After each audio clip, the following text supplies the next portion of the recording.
আসসালামু আলাইকুম। আশা করি আল্লাহর রহমতে সবাই ভালো আছেন। আলহামদুলিল্লাহ, আমিও ভালো আছি। আজকে আমি আপনাদের সাথে শেয়ার করব চিংড়ি মাছের বড়া, যেটা খেতে অত্যন্ত সুস্বাদু ও মজার। এটা আপনি ভাত বা নাস্তা হিসাবেও খেতে পারবেন। এটা বানানো খুবই সহজ ও খেতে অনেকই মজার।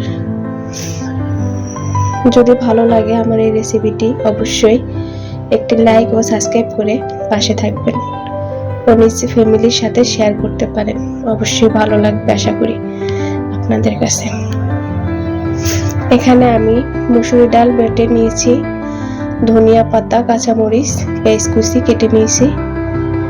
এখানে আমি চিংড়ি মাছ বেছে ভালো করে ধুয়ে পরিষ্কার করে নিয়েছি।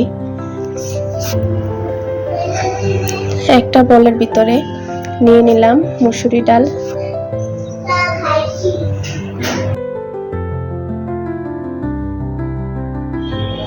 এরপরে নিয়ে নিলাম চিংড়ি মাছ। চিংড়ি মাছের পানিটা ঝরিয়ে নেবেন।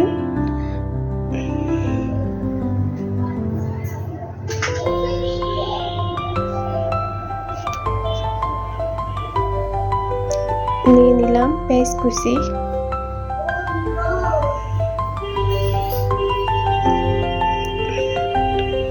এখানে কাঁচামরিচ কুচি,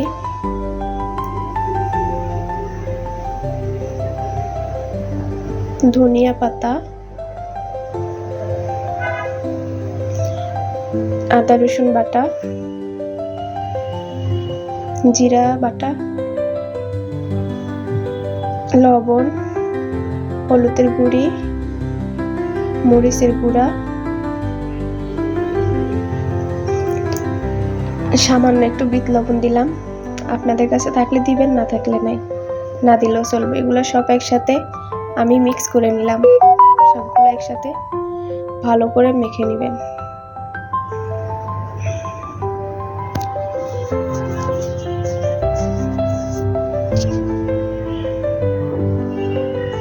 আমার মেখে নেওয়া শেষ। এবার আমি কড়াইতে তেল দিয়ে দিব।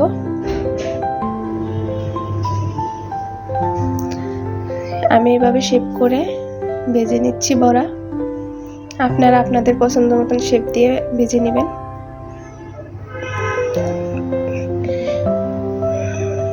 এভাবে আমি প্রত্যেকটি বড়া দিয়ে দিচ্ছি তেলের ভিতরে।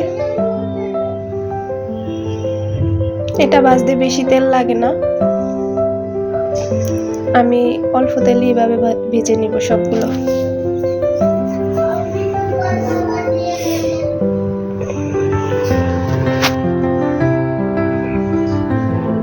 ওই পিঠ হয়ে গেলে উল্টিয়ে দিব।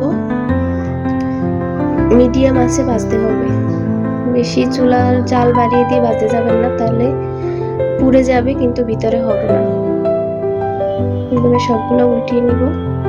এভাবে আমি সবগুলো মুচমুচে করে ভেজে নিব।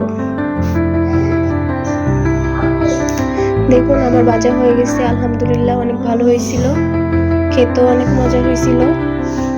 আপনাদের একটা ভেঙে দেখাচ্ছি, দেখুন। একবার হলো বাসায় ট্রাই করবেন, ইনশাল্লাহ ভালো লাগবে। এটা ভাত বা যেভাবেই খান সেইভাবেই ভালো লাগবে আপনাদের কাছে।